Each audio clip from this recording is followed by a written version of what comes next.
అన్స్టీరియోటైప్ అంటే ఏంటి? My body, my mind, my choice. ఇలాంటివి కొన్ని రిస్ట్రిక్షన్స్ సొసైటీ చేసిన ప్రీ నార్మ్ అని చెప్పొచ్చు. My choices are like my fingerprints. I will be talking with Kavya about it. Not only in a law angle, but society per se, ekkadaithe change రావాలి. So Kavya, అన్స్టీరియోటైప్ అని last time మనం ఏం మాట్లాడామంటే career options గురించి మాట్లాడాము, or hair cut గురించి మాట్లాడాము. అంటే ఇదేంటి బాయ్ కట్ అని చెప్తారు, షార్ట్ కట్ కానీ ఇలా చెప్పరు. లేకపోతే నువ్వేమైనా అబ్బాయా, నువ్వేమైనా అమ్మాయా, ఇలాంటివి జనరల్ కామెంట్స్ అని చెప్తారు. రోడ్ మీద హ్యూజ్ డిఫరెన్స్. రోడ్ మీద ఎవరైనా ఒక లేడీ డ్రైవ్ చేస్తుంటే తన లేడీ చూడు అందుకే అలా బండి నడుపుతుంది. సో దీస్ ఆర్ జస్ట్ ఒక ఫ్రీగా ఒక కామెంట్ చేయడము. కానీ అలాంటివి కామెంట్స్ ఎందుకు చేయకూడదు? సో వాట్ ఈస్ ఇట్ అంటే ఇలాంటి కమెంట్స్ ఏంటంటే దే ఆర్ రిగ్రెసివ్. మనం ప్రోగ్రెస్ అవ్వాలనుకుంటే ఇలాంటివి ఏంటంటే జస్ట్ గుర్తుంచుకోండి, మనం పిల్లలతో వెళ్తున్నాము, okay, one of our cousin comment చేశాడు ఇంకొకళ్ళని, అబ్బాయిలా అక్కడ చూడు, ఆ అబ్బాయి చూడు అమ్మాయిలా ఏడుస్తున్నాడు అంటే అబ్బాయిలు ఎక్కువ ఎక్స్ప్రెస్ చేయకూడదు, ఏడవకూడదు, that is not manly, that is unlike you. So ఇలాంటివి తెలియకుండా పిల్లల మనసులో ఇంప్రింట్ అయిపోతాయి. సో వాళ్ళు అదే ఫాలో అవుతారు. మనం సొసైటీలో మార్పు రావాలి, ఉమెన్ కి కూడా ఈక్వల్ ఇంపార్టెన్స్ ఉండాలి, ఇన్ని మాట్లాడుకుంటున్నాం. మనం ప్రోగ్రెస్ అవ్వాలంటే ఎవ్రీథింగ్ మనం చేసే చిన్న కూడా మ్యాటర్స్, ఎవ్రీథింగ్ మ్యాటర్స్. అండ్ ఇది ఈ రోజు చిన్నగా ఉండొచ్చు, కానీ రేపు అదే పెద్దగా అయ్యి ఒక రిలేషన్షిప్ లో కూడా చాలా వరకు అడ్డం రావచ్చు. మనం మాట్లాడుకున్న ఈ చిన్న బాబే రేపు పెద్దడు అవుతాడు, అయినప్పుడు వాళ్ళ వైఫ్ మీద ఎక్స్పెక్టేషన్స్ కూడా ఇలాంటివే క్యారీ చేస్తాడు. ఇప్పుడు వాళ్ళ వైఫ్ నువ్వు ఏంటి ఎక్స్ప్రెస్ చేయట్లేదు అంటే, లేదు ఇలానే ఉండాలని తను మెంటల్ గా ఫిక్స్ అయిపోయాడు కదా, సీయింగ్ ఆల్ దిస్. మార్పు అనేది రాదు, మనం ఎదురు చూస్తున్నది అది ఓవర్ నైట్ అయ్యేది కాదు, అది మనలో వచ్చే మార్పే రేపు అది రిఫ్లెక్ట్ అవుతుంది. So today I wanted to talk about divorce because you're a popular divorce lawyer. I wanted to ask, like, ఇప్పుడు divorce అనగానే సొసైటీలో ఒక taboo word ఉంటుంది. In our country, we still struggle with accepting divorces. అంటే వేరే వాళ్ళు ఏమనుకుంటారు, society ఏమనుకుంటారు, పెద్దన ఏమన్నా అంటారు, ఇలాంటివే ఉంటాయి ఎక్కువ వరకు. హౌ డు యూ అప్రోచ్ ఇలాంటివి కేసెస్ వచ్చేటప్పుడు? ఇప్పుడు డివోర్స్ కోసం వచ్చిన వాళ్ళు ఉంటారు కదా, వాళ్ళ స్టోరీ నేను విన్నప్పుడు అంటాను, మీకు మొదటి నుంచి తెలుసు కదా మీ హస్బెండ్ ఇలా, మీ వైఫ్ ఇలా చేస్తోంది, దాని వల్ల మీ కెరియర్ రూయిన్ అయింది, లేకపోతే మీరు మనశ్శాంతిగా like you can't be your self, లేకపోతే ఈ అబ్యూస్ జరుగుతోంది ఫినాన్షియల్ గానీ లేకపోతే ఫిజికల్ గా గానీ అని నేను చెప్పినప్పుడు వాళ్ళు ఏమంటారంటే, why did you give it 10 years? Correct.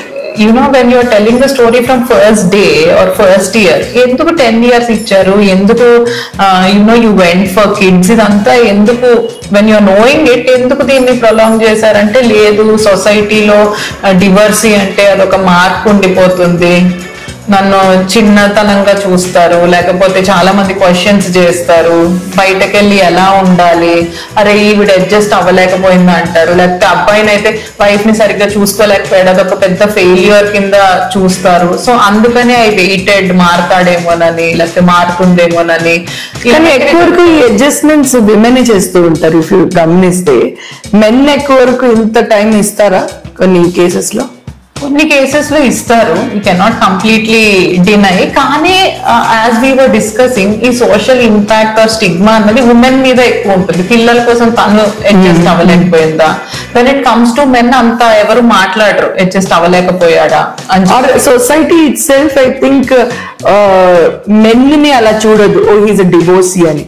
కానీ ఒక లేడీ డివోర్సీ ఉంటే the societies approach it self ఒక రకంగా ఉంటుంది. అంటే ఓ ఇలా ఎత్తి చూడడము, తిరిగి చూడడం, ఆ రిఫ్లెక్షన్ వేరేగా ఉంటుంది. ఇప్పుడు కాస్మోపాలిటన్ మెట్రోపాలిటన్ సిటీస్ లో అది చాలా వరకు మార్పు వచ్చింది, but it is still there and ఇంకా అలా సఫర్ అయ్యే వాళ్ళు ఉన్నారు. So I think as you are saying, ఇది ఒక విక్టరీ ఇన్ అ వే. ఇది విధంగానే maybe people will be so sarcastic, divorce ని నవ్వుకోవడం, సెలబ్రేట్ చేసుకోవడం ఎందుకు అని చెప్పి.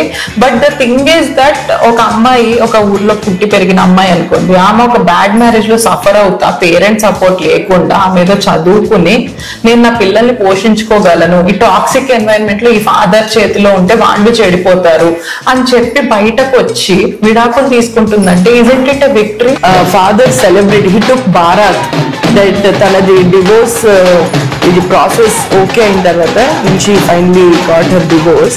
డాటర్ కోసం he took a Bharat as a victory from the toxic relationship that తనకు ఉన్న టాక్సిక్ ఆ రిలేషన్షిప్ అంత బ్యాడ్ గా ఉన్న రిలేషన్షిప్ నుంచి ఒక విక్టరీ అని సెలబ్రేట్ చేశారు తన ఫాదర్.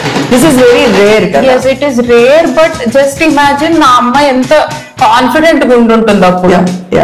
అంటే ఫ్యామిలీ సపోర్ట్ చాలా వాటిలో ఏమవుతుందంటే ఇలాంటి విషయాల్లో when they are coming out of a marriage self doubt ఉంటది, రేపు ఏం చేస్తామని ఉంటది, నాకు ఎవరు ఉండరేమో అని ఉంటది. సో అలాంటప్పుడు father doing it will give lot of confidence to her. అంటే ఇంకో లైఫ్ ఉంది నాకు, I have everything, I have my father's support annadi I think it's the biggest strength for any girl. And this indicates a very progressive father and manakoka mana future baaguntundi anna hope I think this gives to all the women or even men who are suffering. That divorce is not like, you need not see it as nenu fail ayipoyanu, nenu cheyalekapoyanu, society ela chusthundi. Yes, in big cities, but ఇంకా there is scope for change. And also ఈ divorce అయిన తర్వాత కూడా like there is lot of pressure in the society that తను పెళ్లి చేసుకోవాలి, మళ్ళీ settle అవ్వాలి. ఇది కూడా ఒక అప్రోచ్ ఉంది. What do you have to say about that? I think marriage వచ్చేసి it's a personal decision, వాళ్ళు ఎలా ముందరికి తీసుకెళ్తారు అనేది. అలా అంత ముందర if you see when women are not earning, అలాంటప్పుడు ఏంటంటే ఈ అమ్మాయిని ఎవరు పోషిస్తారు, సో ఒక మ్యారేజ్ బ్రేక్ అయింది, ఇంకో మ్యారేజ్ లో పంపిద్దాం అనేది ఉంటుంది. But now I think when women are also doing equally well, అంత పేరెంట్స్ వరీ అవ్వాల్సిన అవసరం లేదు. For the man also it's the same. When they are ready, when they think that ఇంకొక life partner, they want to share life, take it ahead, then I think it should be their decision. అది parents tension తోనో లేకపోతే వాళ్ళు ఏమన్నా అయిపోతారు, ఇది appropriate age ఇదే అనో, I think they shouldn't push anybody. How marriage it self is a celebration. అంటే ఈ మధ్య అయితే 5 day long celebration, pre wedding shoot అలా అన్ని చేస్తారు. I think same thing when things go wrong also you should look at it in a more positive way. And if there is lot of toxic relationship they should celebrate it. That's what you're telling, right? Yeah. When you're saying celebration, I have to mention this. మీలో కొంతమంది చూసుండొచ్చు, there is this Indian matchmaking అని చెప్పి Netflix లో and they were showing in expectations ఉంటాయి marriage మీద ఒక ఫ్యామిలీకి. It's a big thing. ఒక అమ్మాయి ఉన్న అబ్బాయి, they've been waiting for ages. But that's what Indian culture అంటేనే అది కదా. Marriage is not about 2 individuals. It's about 2 families. So దాంట్లో అవన్నీ చూపించారు ఎమోషన్స్. ఒక మదర్ ఇన్ లో టు బి మదర్ ఇన్ లో, డాటర్ ఇన్ లో నుంచి మా ఫ్యామిలీ హెరిటేజ్ ముందరికి తీసుకెళ్తుంది, లెగసీ, ఇవన్నీ చెప్పి. So in the same way I think yes it should be celebrated, marriage should be celebrated, it's such a beautiful thing. At the same time divorce should also be celebrated. Correct. It's like Dasara. Doesn't mean ఇప్పుడు silly reasons కి కొంతమంది breakup చేసుకుందాం అనుకుంటారు, marriage next marriage చేసుకుందాం, అట్లా అలాంటి వాళ్ళని we cannot support. But as you said, there is suffering, వాళ్ళు తీసుకోలేకపోతున్నారు, వాళ్ళు అలా బతకలేరు. అలాంటి సిచ్యువేషన్స్ లో I think yes divorce is a victory in this. Male అని చెప్పను, ఫీమేల్ అని చెప్పను, ఎవరికైనా మంచి జరుగుతుందండి, why not? Yes. So thank you so much Kavya for your time, and next episode లో మళ్ళీ కలుద్దాము. అండ్ మీకేమైనా క్వశ్చన్స్ ఉంటే మాకు డెఫినెట్ గా కామెంట్ సెక్షన్ లో కానీ మా ఈమెయిల్ ఐడికి ఖచ్చితంగా మెయిల్ పెట్టండి and we will get back to you. Thank you. Latest news updates కోసం ఇప్పుడే డౌన్లోడ్ చేసుకోండి మీడియా ఎఫెక్ట్స్ యాప్.